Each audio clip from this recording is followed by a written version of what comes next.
emociono y bueno, Ok, ahora les voy a regalar otra hoja y vamos a seguir haciendo lo mismo que la semana pasada, pero vamos a continuar con otra cosa. Entonces, regálenles hojitas. ¿Tienen hojas ahí? Vamos a hacer una hoja nueva.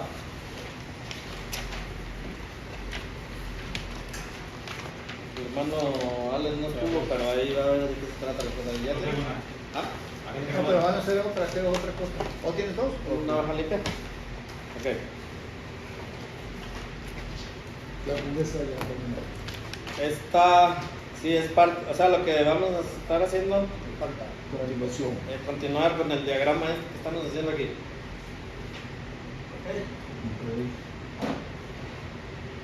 La semana pasada hicimos esto.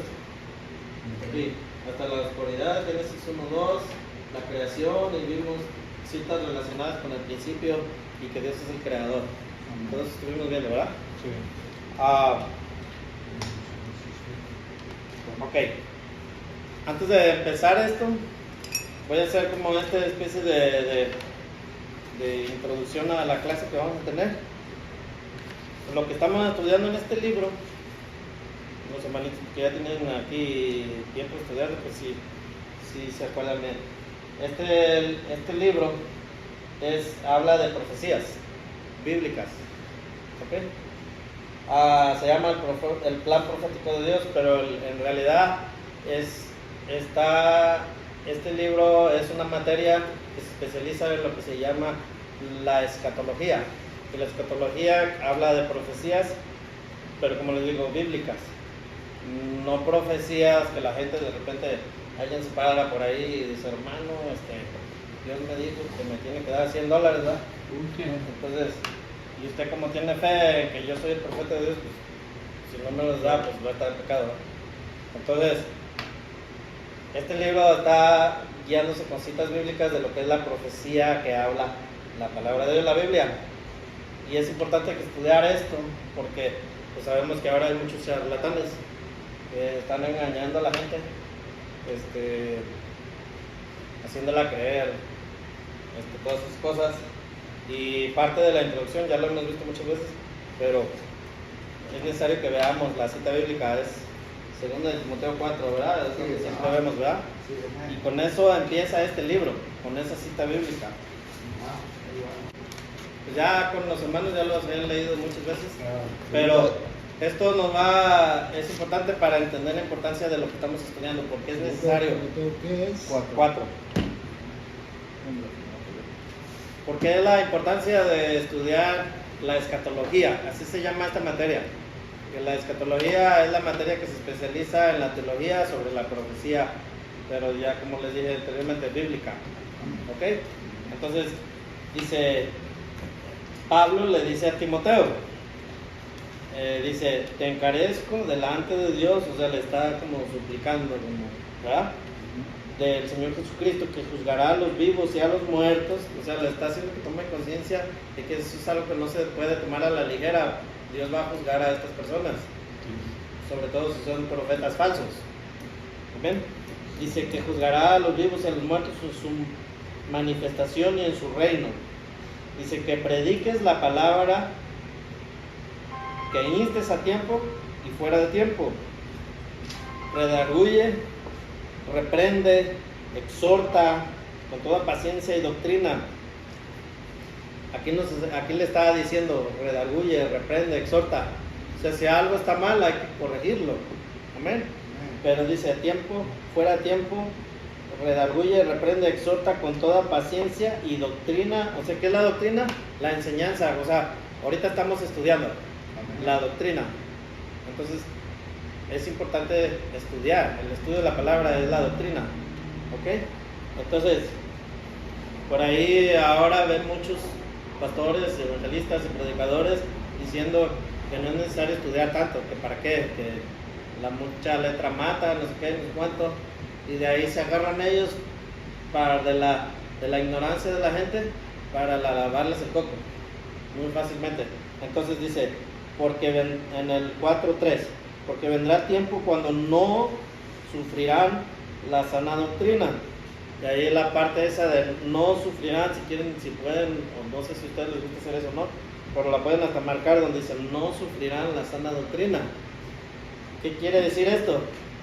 La sana doctrina requiere mucho compromiso delante de Dios, ¿verdad? Y sufrir la sana doctrina es mantenerse íntegro delante de Dios, y eso cuesta. Y una persona que no se mantiene íntegro delante de Dios, pues no sufre la sana doctrina. Si yo decido servirle a Dios y consagrarme a Dios enfrente de cualquier persona, en mi trabajo, en donde sea, en la calle, con mi vecino, con quien sea, me debo mantener, mi testimonio lo debo de cuidar, aunque la gente se burle de mí o lo que sea.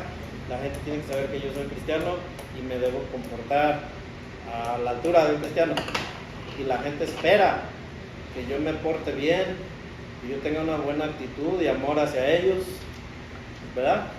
Entonces,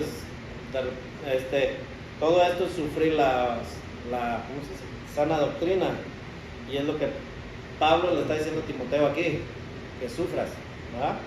O sea, dice, porque vendrá tiempo cuando no sufrirán la sana doctrina, sino que teniendo comezón de oír.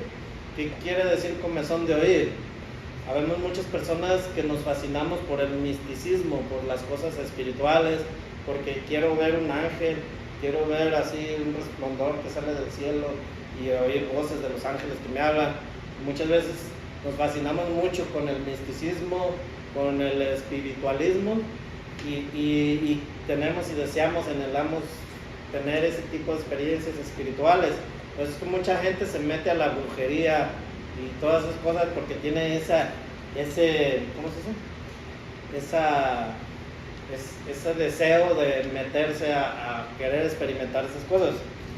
Dice, sino que teniendo comezón de oír, esa es la gente que tiene comezón de oír, o sea, quiere que le hablen de que Dios me habló, se paró un ángel a un lado de mi cama, que vino fulano de tal, que se murió y vino y me habló a un lado de la cama, cosas así, ¿verdad? Dice, se amontonarán maestros conforme a sus propias concupiscencias. ¿Qué quiere decir concupiscencias? Deseo personal. ¿Mande? Deseo personal. Sí, sí, entonces dice conforme a dice, se amontonarán maestros. O sea, yo me la tiro de maestro, y porque veo que hay gente que tiene ese deseo, esa necesidad de oír cosas espirituales, de que Dios hizo un milagro y que no sé qué, pero que son mentiras, que no vienen de Dios, pues. Entonces, de ahí yo me aprovecho de la fe de la gente para sacar beneficio de ellos. Amén. Así como lo hacen los que practican la brujería. La gente cree que él es un brujo y cree que tiene poder, cuando en realidad pues Satanás es un mentiroso. Satanás no tiene poder, pero hace creer a la gente que tiene poder, y la gente ahí le está pagando dinero al hombre. Pero lamentablemente en las iglesias cristianas se está practicando lo mismo, pero haciéndolo creer que es Dios el que está haciendo tales cosas, cuando es puro emocionalismo y engaño de la gente.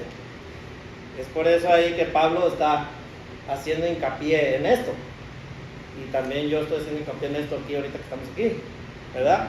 Dice, conforme a sus propias concupiscencias, dice, se amontonarán maestros. Si usted se fija ahorita, todo el mundo va a la iglesia cristiana. Usted le habla a cualquier persona de afuera, oh sí, yo voy a la iglesia y mi papá y mi tía era pastor y tengo no sé qué, pero la persona vive una vida mundana.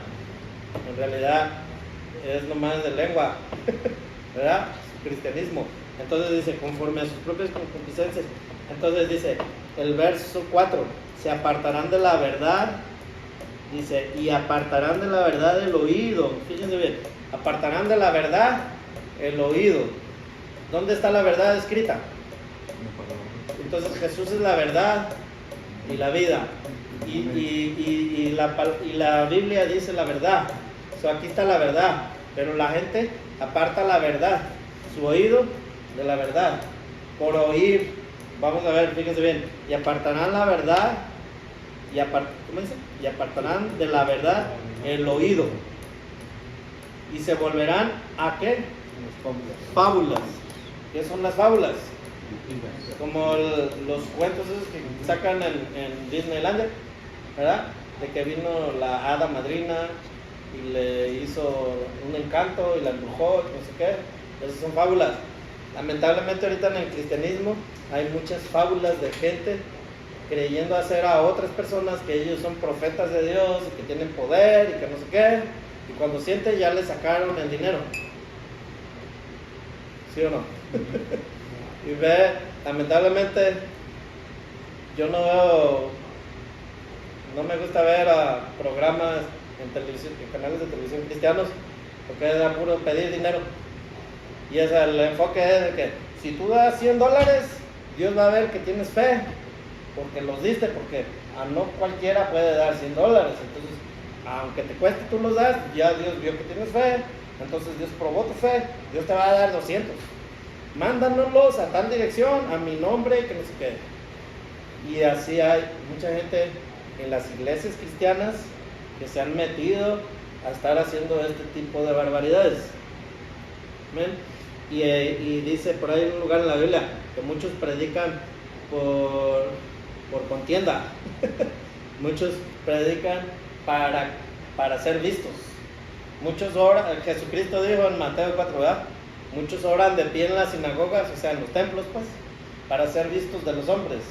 O sea, mucha gente se para ahí, ay Señor, que no sé qué, se pone a llorar, se tira al piso, se echa vueltas ahí, viene a poner la mano y el otro se cae y brinca. ¿Por qué? Porque quieren que la gente los mire. Pero realmente lo que Dios está viendo es el corazón. A lo mejor yo nunca me van a ver a mí llorando ahí en el altar, ¿verdad? Pero Dios sabe si en realidad viene de corazón de la iglesia o no. Entonces, todo esto es lo que nos está hablando Pablo aquí. No es algo que yo me estoy inventando, ni les estoy diciendo algo que yo me inventé aquí, sino les estoy enseñando lo que dice ahí Pablo en la Biblia, ¿verdad? Dice, y apartarán la verdad del oído y se volverán a las fábulas. El 5 dice, pero tú sé sobrio.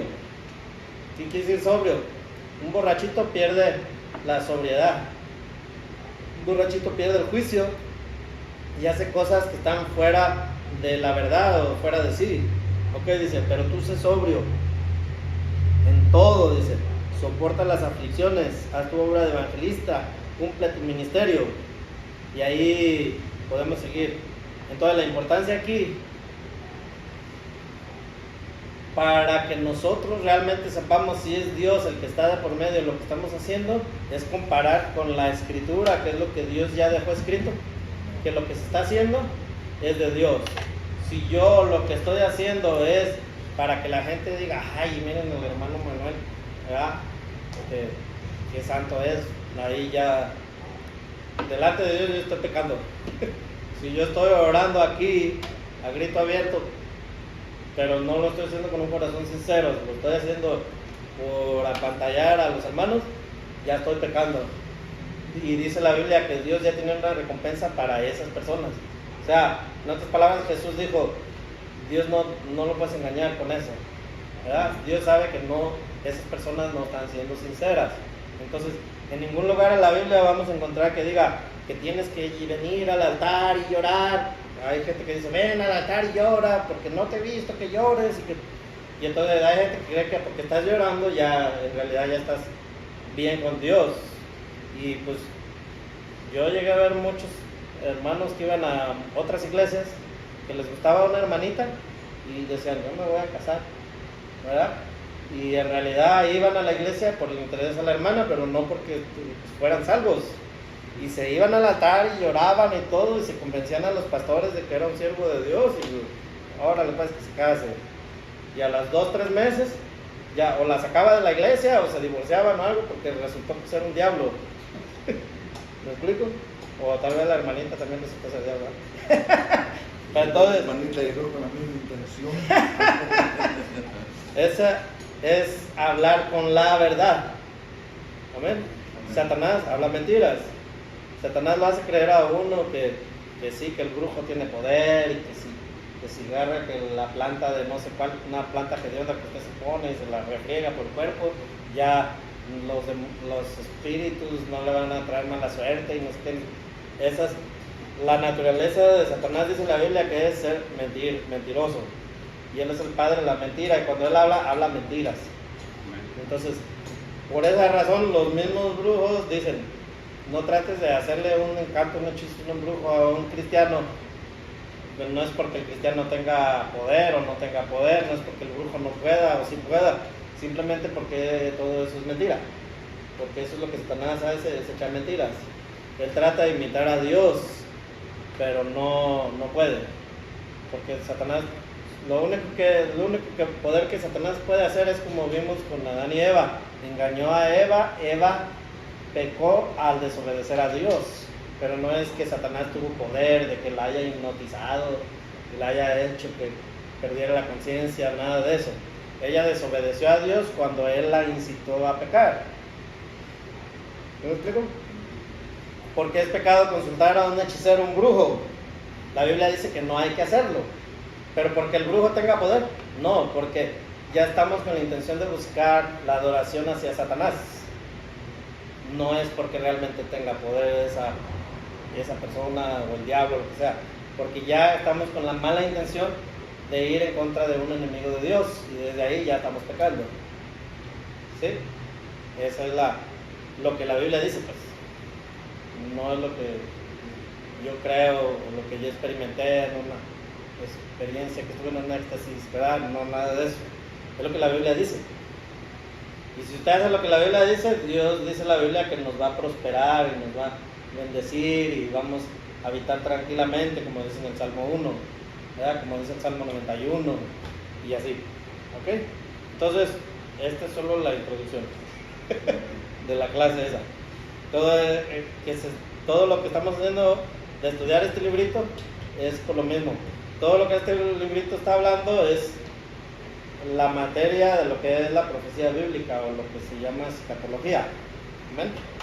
Entonces vamos a meternos ahora sí a sacar la hoja y vamos a seguir haciendo nuestro. Ya hicimos una hoja así, ¿verdad? Prácticamente vendría siendo así. ¿Cómo va a ser? Así, ¿verdad? Porque vamos a irla llenando hacia acá. ¿Ok? Con la hoja siguiente la vamos, después con tape o lo que sea, la vamos a poder pegar acá y así continuamos. ¿Ok? Una mano. Luego le sacamos una copia y así no tienen que hacer todo eso porque si no va a entretener. ¿Está bien? Ok, entonces yo una hoja yo. Lo escribo acá. Entonces acá en la primera hoja habíamos escrito acá arriba Dios, ¿verdad? La idea de este dibujo es lo que es la parte ¿cómo se dice? Superior, ¿verdad? La parte de arriba está como ¿cómo se dice? Tipificando lo que viene siendo lo que está en el cielo.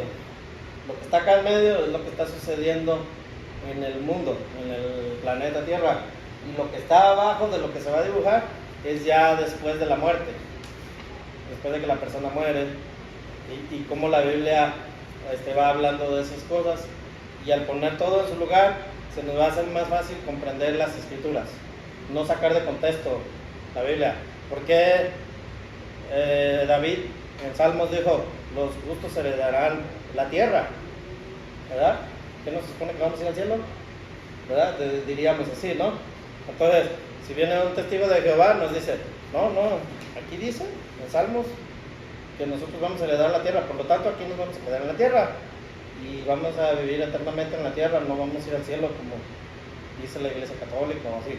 Entonces, todo esto es ponerlo en su lugar. ¿Por qué la Biblia dice eso? La Biblia sí lo dice, y sí habla de un paraíso terrenal, ¿verdad? Cuando Jesús habló con Lázaro, ¿verdad? De Lázaro y el rico, ¿no? Entonces, dice que el mendigo, ¿sí? Lázaro, murió y fue al seno de Abraham, fue al infierno, pero los dos podían verse, ¿verdad? Entonces está hablando de un lugar en el centro de la tierra. Cuando Jesús muere en la cruz, su cuerpo baja al sepulcro, es sepultado en la tierra, baja a las profundidades de la tierra, o sea, el sepulcro, pues su cuerpo murió, su cuerpo físico, no su espíritu, murió. Entonces al tercer día resucita, ¿verdad? El resucitar, resucita, o sea, ya no estuvo muerto más. ¿Qué es lo que pasó ahí? Le arrebató las llaves a la muerte. No es que físicamente él fue caminando y vio a la muerte así como la dibuja en forma de calaca y vino y, ay, dame las llaves. No, cuando él se levantó de la tumba es cuando arrebató las llaves de la muerte, porque está hablando en un sentido figurado. Pero muchos cristianos ahora predican que Jesús fue al infierno y le quitó las llaves y se fue corriendo.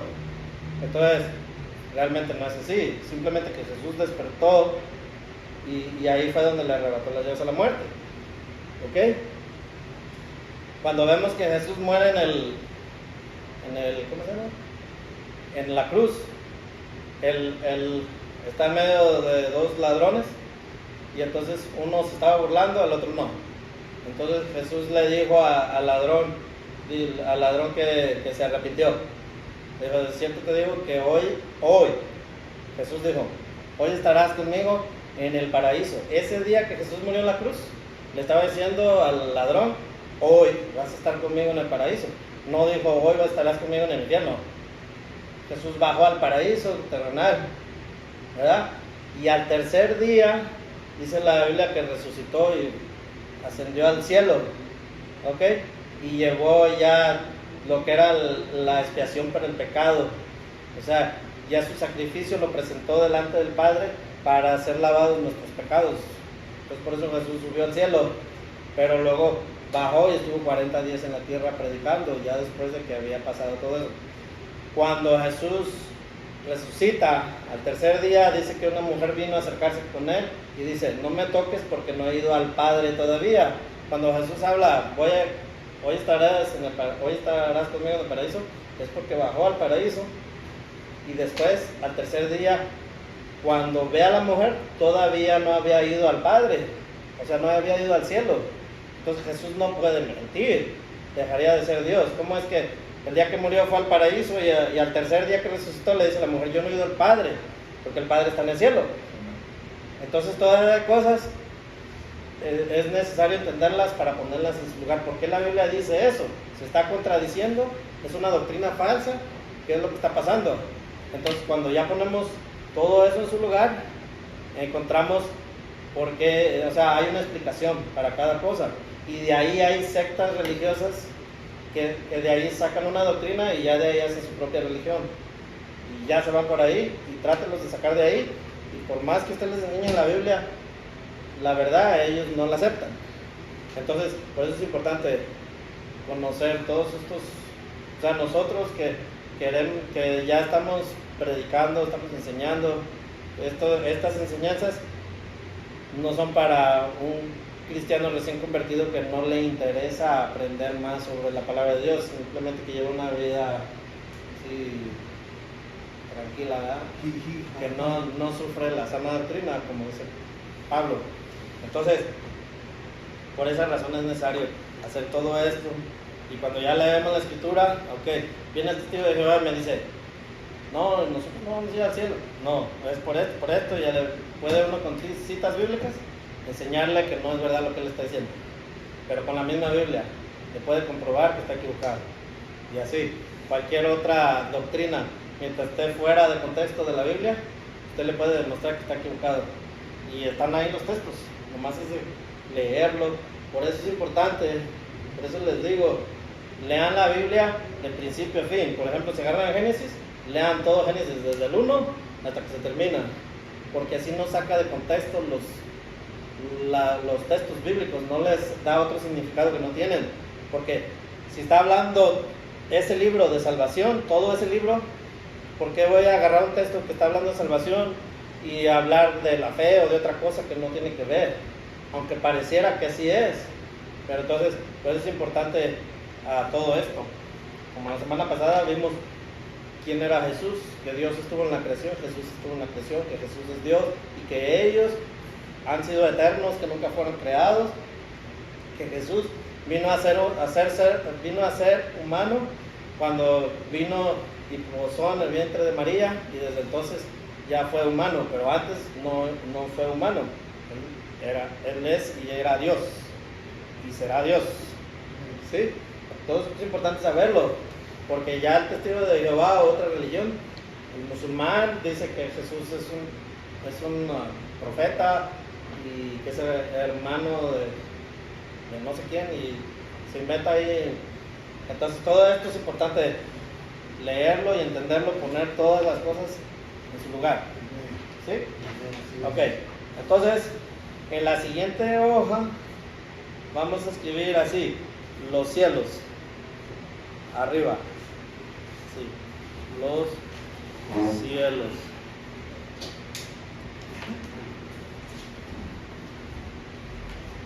Ahora, todo esto que les estoy enseñando aquí no es porque yo lo sé, porque yo ya sabía, lo estoy sacando del libro y lo estoy compartiendo con ustedes, pero no es porque yo soy el gran sabión. ¿Ok? Sí, hermano, gracias. ¿Estamos bien?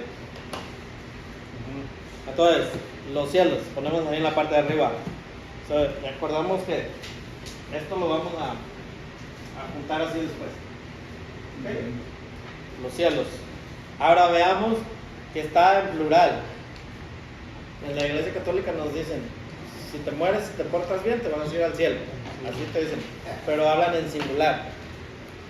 La Biblia, Jesús cuando hablaba del reino de los cielos. Entonces, no hay un solo cielo. Por ahí hay un lugar que habla de un tercer cielo. No sabemos cuántos cielos haya. No sabemos si haya más planetas con más seres vivos. No sabemos. La Biblia no lo dice, ni tampoco vamos a meternos en esos rollos de decir algo que la Biblia no dice, ¿verdad? Ni algo que no sabemos. Ya de ahí para afuera son especulaciones, pero existen esas posibilidades. Así como vemos en el estudio anterior, estaba la creación en Génesis 1:1 y en el Génesis 2 la tierra estaba desordenada y vacía. No sabemos cuántos años pudieron haber pasado entre el 1 y el 2. No sabemos si en el 1 Dios creó los cielos y la tierra y ahí tal vez creó los dinosaurios y otros animales y otros, a lo mejor hasta otros seres humanos diferentes. No sabemos. De que hay pruebas de que sí existieron otros seres, sí hay. De que hay pruebas de que hubo un cataclismo en la tierra, científicamente, sí lo hay. Entonces, no sabemos qué pasó ahí, ¿verdad? Pero tampoco hay gente que sí se atreve, hay cristianos, maestros de la Biblia, pastores, que sí se atreven a inventarse ahí un cuento y la gente pues se lo cree. Entonces es donde la importancia aquí de hablar con la verdad, con la sinceridad, qué es lo que la Biblia dice y qué es lo que pudiera haber pasado, pero de ahí pues a lo mejor yo me lo estoy inventando. ¿Ok? Entonces estamos viendo que la Biblia habla de cielos, entonces ahí ya nos damos cuenta que no existe un solo cielo. Ahora, ya cuando nos ponemos a ver que ahora han descubierto que el planeta es una esfera y que está girando en el universo, de ahí pues ya salen los que dicen que la Tierra es plana y que no se queden, ¿verdad? Ya nos podemos dar cuenta de que sí existe esa posibilidad de que haya otros lugares, otros planetas o lo que sea. Entonces, de ahí vamos a escribir abajo de donde dice cielos la palabra Satanás, arcángel caído. Pongamos como una línea así, porque es como veo que está aquí en el libro. ¿Verdad? Así miren, dice los cielos y aquí abajo dice Satanás, arcángel caído. Entonces abajo de la línea lo ponemos así, Satanás. Satanás, cuando menciona a Satanás lo pone con S mayúscula porque es un nombre propio. ¿Ok? No es porque lo está adorando ni nada, simplemente en el español correcto, Satanás es un nombre propio y por lo tanto va con mayúscula. Satanás, arcángel caído, y arcángel caído está entre comillas, así dos comitas así, arcángel caído.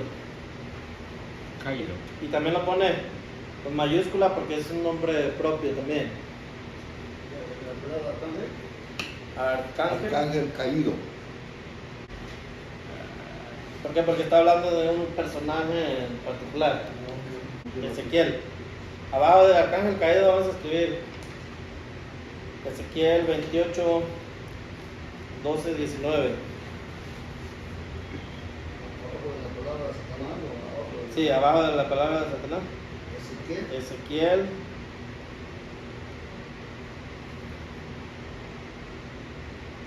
28, que es el capítulo, del 12 al 28. Ezequiel 28, el capítulo 28, de los versos del 12 al 19. Ok, vamos a meternos a leer esa cita. Está como en lo que lo encuentran. En la hoja anterior escribimos acá la palabra alfa. ¿Ok? Entonces, cuando la Biblia habla de alfa, pues lógico está refiriendo al principio, que es la creación de Dios, ¿verdad? Pero una cosa es lo que se está refiriendo y otra cosa es lo que significa esa palabra y de dónde la sacaron. Los que escribieron esa palabra la escribieron en griego, ¿ok? Porque los que escribieron esa escritura de la Biblia sabían escribir en griego y por eso usaron la palabra alfa, porque era la primera letra del abecedario. Entonces, pues es necesario nombrar las cosas por su nombre como son. Dice, hijo de hombre. Está con mayúscula la palabra hijo, porque está refiriéndose también a un pronombre personal. ¿Ok? Dice, cuando vemos que dice hombre, pues ya está en minúscula porque ya no es un pronombre personal, pero ahí cuando menciona la palabra hijo, está refiriendo a una persona en específico. Hijo de hombre, levanta endechas, dice, sobre el rey de Tiro y dile así, ha dicho Jehová el Señor, tú eres el sello, ¿de qué? De la perfección, lleno de sabiduría, acabado de hermosura. Ahí está describiendo a un arcángel. ¿Ok? En Edén, en el huerto de Dios, estuviste. Ahí, o sea, cuando está hablando del huerto de Dios, está hablando del cielo, antes de la creación. ¿Ok? O sea, la creación actual de los que ahora estamos en el mundo. Dice, de toda piedra preciosa era tu vestidura, de cornerina, topacio, jaspe, crisólito, berilo y onice, de zafiro, carbunclo, esmeralda y oro. Los primores de tus tamboriles y flautas estuvieron preparados para ti en el día de la creación. ¿Cuándo fue? Ahí dice cuándo. El día de la creación. El día de su creación. El día de tu creación. Dice, tú, ahí estás especificando qué era. ¿Qué era él? Tú, querubín grande, protector. Y ahí dice la función que él tenía como querubín, protector. Dios le está hablando. Yo te puse en el santo monte de Dios. O sea, en el cielo, pues. Ahí estuviste. Pero aquí hablo del cielo, pero del tercer cielo, o sea, donde está el Padre, pues. ¿Ok? Allí estuviste, en medio de las piedras de fuego, te paseabas. O sea, ahí los teólogos dicen que las piedras de fuego pueden referirse como a ángeles o algo así, pero no especifica qué es. ¿Ok? Perfecto eras en todos tus caminos. Ahí ves las características que tenía como querubín. Dice, eras, ¿ok? Perfecto eras en todos tus caminos desde el día que fuiste creado. Y ahí está especificando que fue creado. Él tuvo un principio. Jesús ni Dios tuvieron un principio, porque Dios y Jesús no fueron creados. ¿Ok? Dice, hasta que se halló en ti maldad. Dice, a causa de la multitud de tus contrataciones. Él era un contratista, hacía contratos. Cuidado, para donde vas. Fuiste lleno de iniquidad y pecaste, por lo que yo te eché del monte de Dios.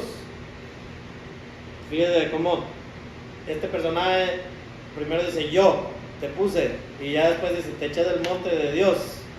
Ya está hablando de Dios como una segunda persona, pero es el mismo. ¿Ok? Todos estos detalles es bueno si usted va a predicar o enseñar o va a discutir con otra persona de otra religión, tener en claro estos detalles. ¿Ok? Yo te arrojé de entre las piedras de fuego, oh querubín protector, el 17, ¿verdad? Se enalteció tu corazón a causa de tu hermosura, corrompiste tu sabiduría a causa de tu esplendor. Yo te arrojaré por tierra, delante de los reyes te pondré para que miren en ti con la multitud de tus maldades y con la iniquidad de tus ¿qué? Contrataciones. Profanaste tu santuario, o sea, hacía negocio chueco. Así como un narco hace contrataciones. ¿Okay? No. Yo pues saqué fuego de en medio de ti, el cual tú, ¿cómo dice? El cual te consumió y te puse en ceniza. ¿Dónde? Sobre la tierra. A los ojos de todos los que te miran.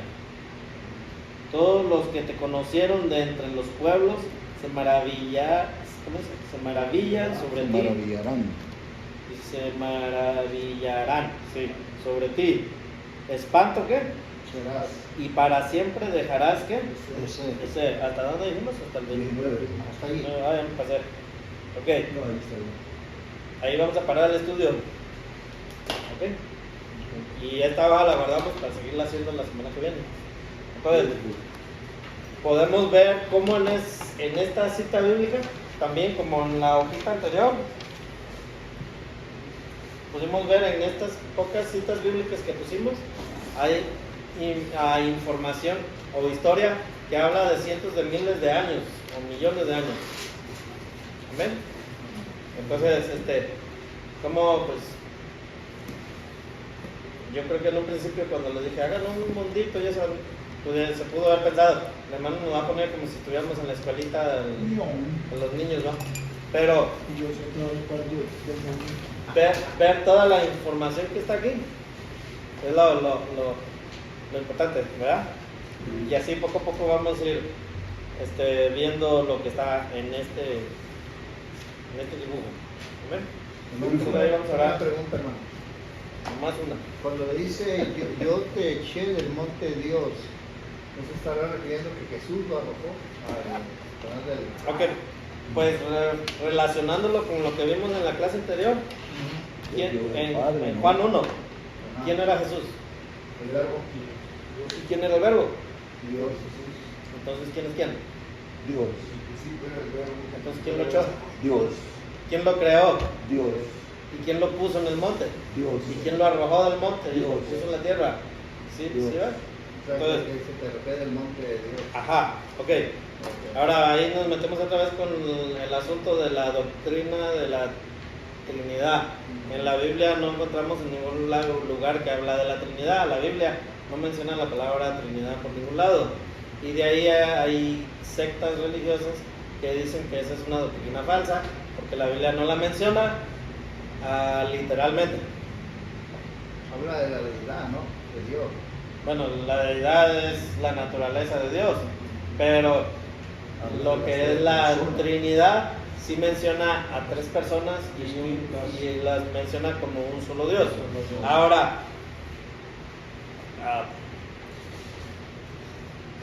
¿cómo se los explico? Yo estaba hablando con una persona que es de una religión cristiana unitaria. ¿Ok? Ellos dicen que no existe la Trinidad, pero ellos creen que si uno cree en Jesús uno puede salvarse y todo eso. Entonces, ellos dicen que en el español no es posible que sean tres personas y un Dios, que eso no es posible que sea así, porque de acuerdo a su razonamiento, a su entendimiento, eso no es posible, ¿verdad? Pero cuando usted se mete a ver al diccionario, lo pueden ver con calma en la casa. Cuando usted se mete a ver un diccionario, ¿cuál es la definición de persona? Persona puede ser incluso un personaje inanimado, como Mickey Mouse no existe, pero se puede presentar como una persona. Representar Superman no existe, pero es una persona, es un personaje inanimado. Eso es una. La otra, una unidad puede estar formada de muchas partes. Esa es otra. ¿Ok? Nosotros como seres humanos tenemos un cuerpo. Somos, por ejemplo, el hermano Jesús González. Él es una persona, pero tiene un cuerpo, tiene un espíritu, tiene un alma. Está formado en 3 partes. ¿Sí? Ok, pero sigue siendo uno, pero está formado en 3 partes. Tripartita. Entonces, un equipo de fútbol, ¿cuántos equipos son? ¿Cuántos equipos? No, ¿cuántos jugadores? Equipos. Uno solo. Un equipo, yo estoy diciendo ya, un equipo es uno, es una unidad de uno, pero está formado por ¿cuántas personas? Entonces cuando yo digo, el equipo de las Chivas vino y goleó a fulano de tal, estoy hablando de ¿cuántos? De uno, de un equipo, pero está conformado. Entonces, dentro del español no se está diciendo nada incorrecto. Si usted dice que Dios es un Dios y está formado por 3 personas, no hay ningún problema con eso, con el español.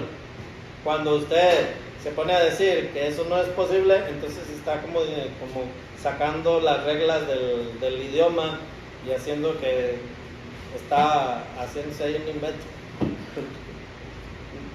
Ok. Entonces vamos a orar, ¿verdad? Para terminar el estudio. Amén. Hermano Jorge Chávez, despídanos en oración por el estudio. Ok, no de la reunión, del estudio. Amado Padre Celestial, te damos gracias, Señor Jesucristo, por la oportunidad que nos da, Señor, de venir y escudriñar de tu palabra, Señor Santo, para poder aprender, conocerte, Señor, como vamos. Gracias, Señor mío, por darnos este privilegio, Señor Santo, de haber creído en usted, aún sin haberlo visto, Señor mío. Gracias, Dios Padre, por permitirnos estar en estos estudios, Señor mío, interesarnos, Padre Santo, ser motivados por su Espíritu Santo, Señor, que con su palabra nos redarguye, Señor, a venir y tratar, Señor mío, de instruirnos en tu palabra para poderla poner por práctica allá afuera, Señor Santo. Usted nos manda en su santa palabra que hagamos actos de evangelización, Señor, allá afuera, y nos presentemos al mundo tal como somos, en su luz, su representante, Padre Santo. Gracias, Señor mío, por estos estudios. Bendiga a nuestro hermano Manuel, Señor, para que pueda tener esa paciencia, Señor, ese conocimiento para podernos guiar, Señor amado, en este caminar. No es fácil, decía mi hermano al principio, ser cristiano, Señor. Es fácil venir y declararlo, sí, soy cristiano, pero vivir el cristianismo, Señor, no es cosa fácil, Señor. Por tanto, gracias, Señor mío, por este privilegio. Gracias por la salud de mis hermanos, Señor. Llévenos con bien a nuestros hogares, Señor mío, Jesucristo. Bendiga estos estudios, Señor. Permita, toque esos corazones para que más y más hermanos se acerquen, Señor amado, y podamos todos, Señor, aquí compartir, alegrarnos, Señor, en el aprendizaje de su santa palabra, Señor mío. Gracias de nuevo, Señor, por esta gran oportunidad, por este privilegio que usted nos da. Llévenos con bien a nuestros hogares, Señor mío, Jesucristo. Bendiga estos estudios, Señor, en su nombre, en el nombre de su Hijo y de su Santo Espíritu, Señor. Amén. Amén.